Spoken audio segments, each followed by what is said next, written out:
Dalam salah satu pembantaian paling brutal abad ke-20, ratusan ribu orang dibunuh tanpa ampun. Namun di tengah neraka itu, orang yang menyelamatkan mereka adalah seorang anggota partai Nazi. Nama ini penting untuk diingat, bukan karena ia bersih, tapi justru karena sejarah jarang memberi kita tokoh yang sederhana. Ini adalah cerita tentang bagaimana satu keputusan dari satu orang mengubah nasib ratusan ribu nyawa. 13 Desember 1937, saat tentara kekaisaran Jepang memasuki ibu kota Tiongkok, Nanjing, yang terjadi bukan sekedar pendudukan militer. Yang terjadi adalah salah satu kekejaman paling mengerikan dalam sejarah manusia. Peristiwa ini dikenal sebagai pembantaian Nanjing, namun menyebutnya hanya sebagai pembantaian sebenarnya meremehkan skalanya. Sekitar 200.000 hingga 300.000 orang tewas. Sebagian besar mengalami kekerasan ekstrim, sebelum akhirnya dibunuh dengan cara yang sulit dibayangkan. Di Nanjing, manusia tidak lagi dihitung sebagai individu. Mereka berubah menjadi angka, dan angka itu terus bertambah. Namun di tengah kekacauan itu, satu orang memilih untuk tidak diam. Namanya Johannes Heinrich Detlev Rewe, seorang diplomat dan pengusaha asal Jerman. Dan ia adalah anggota partai Nazi. Penting untuk memahami konteks zamannya, ini tahun 1937. Perang Dunia II secara resmi belum dimulai. Nazi saat itu masih dipandang sebagai partai politik, bukan simbol kejahatan absolut seperti yang kita pahami sekarang. Rabe bukan tentara, bukan jenderal. Ia hanyalah manajer senior perusahaan Siemens di Tiongkok, seorang birokrat. Rabe telah lama tinggal di Tiongkok. Ia memahami budaya, memiliki banyak teman lokal, dan benar-benar peduli pada rakyat Nanjing. Ketika Jepang mulai membombardir kota secara brutal dan tanpa sasaran militer yang jelas, sebagian besar warga asing melarikan diri, namun 22 orang tetap tinggal. Rabe adalah salah satunya. 20 orang. Tidak ada tentara, tidak ada perlindungan. Mereka tahu satu hal, jika mereka pergi, tidak akan ada saksi. Dan kadang, kehadiran seorang saksi adalah satu-satunya penghalang antara kekuasaan dan kebiadaban. Mereka membentuk komite internasional dan menciptakan zona aman Nanjing, area seluas hampir 4 km persegi.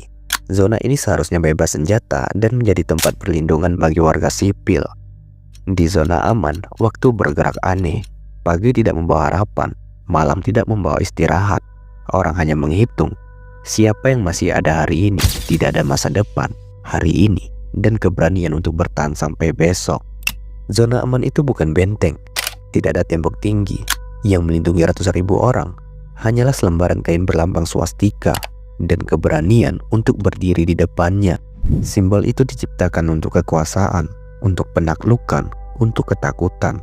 Tapi di Nanjing, simbol yang sama justru menjadi satu-satunya alasan tentara bersenjata menahan diri. Setiap hari di zona aman itu bukan tentang hidup normal. Ini tentang bertahan 1 jam lagi. Orang tidur berdempetan. Anak-anak menangis tanpa suara. Bau asap dan darah bercampur dengan ketakutan. Dan setiap malam, Rabe mencatat semuanya, bukan sebagai pahlawan, tapi sebagai saksi. Karena statusnya sebagai warga Jerman dan anggota partai Nazi, Rabe memiliki posisi unik. Jepang adalah sekutu Jerman. Artinya, mereka tidak bisa dengan mudah mengabaikan tuntutannya. Setiap kali Rabe memprotes, setiap kali ia mengirim laporan, setiap kali ia menuntut klarifikasi, Jepang harus menunggu instruksi dari pusat. Dan waktu tunggu itu menyelamatkan nyawa. Namun pada saat yang sama, satu keputusan yang salah, satu perubahan sikap saja, seluruh zona itu bisa berubah menjadi kuburan massal. Meski zona aman akhirnya dilanggar, keterlambatan itu memberi kesempatan bagi warga sipil untuk melarikan diri. Rabe bahkan membuka rumah pribadinya. Lebih dari 650 orang berlindung di sana. Dari sekitar 500.000 warga sipil yang terjebak di Nanjing, diperkirakan 400.000 berhasil selamat. Tidak ada suara kemenangan, tidak ada perayaan, hanya kota yang hancur dan orang-orang yang masih bisa bernapas. 400.000 manusia, bukan statistik, tapi keluarga, anak-anak, dan orang tua yang hidupnya bergantung pada satu keputusan. Setelah meninggalkan Nanjing, Rabe membawa bukti, foto, dokumen, kesaksian. Ia bahkan menulis langsung kepada Adolf Hitler, meminta Jerman menekan Jepang agar menghentikan kekejaman. Rabe kembali ke Jerman sebagai orang yang tahu terlalu banyak. Ia hidup di negara yang tidak ingin mendengar ceritanya. Dan dalam dunia seperti itu, kebenaran bukan sesuatu yang dihargai, tapi sesuatu yang berbahaya. Jawabannya bukan dukungan, melainkan ketukan di pintu. Gustavo. Rabe ditahan dan diinterogasi. Bukti-buktinya disita. Ia dilarang berbicara tentang Nanjing. Ia tidak dipenjara lama, tapi karir dan hidupnya hancur perlahan. Ia tidak pulang sebagai pahlawan. Ia pulang sebagai orang yang tidak diinginkan siapapun. Setelah perang, ia kembali ditangkap. Kali ini oleh Soviet, lalu Inggris. Di dunia yang baru berakhir perang, tidak ada ruang untuk nuansa. Ia tidak ditanya siapa yang ia selamatkan. Yang dicatat hanya satu hal, ia pernah berada di pihak yang salah. Rabe kehilangan pekerjaan, tabungannya habis, keluarganya hidup dalam kemiskinan ekstrim.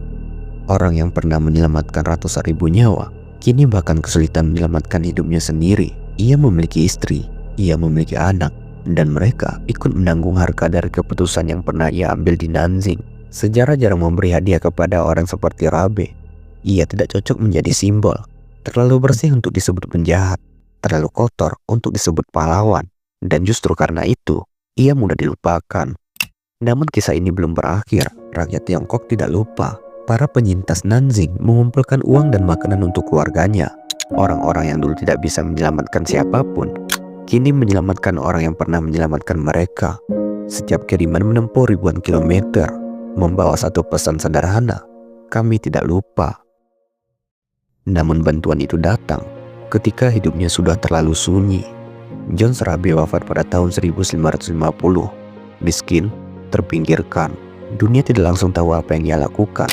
Tidak ada medali, tidak ada pengakuan. Kebaikannya tidak viral, tidak dicatat sebagai kemenangan.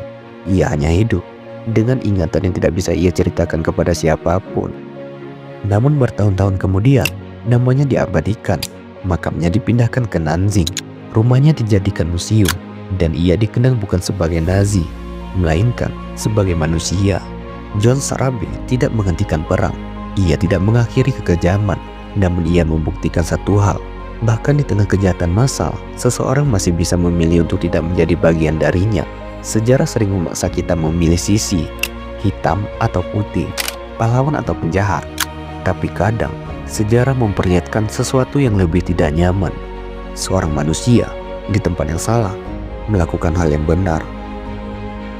Dan pertanyaannya bukan siapa John Rabe sebenarnya, tapi siapa kita jika berada di posisinya. Jika menurutmu kisah seperti ini tidak boleh dilupakan, tinggalkan satu komentar, karena diam juga sebuah pilihan.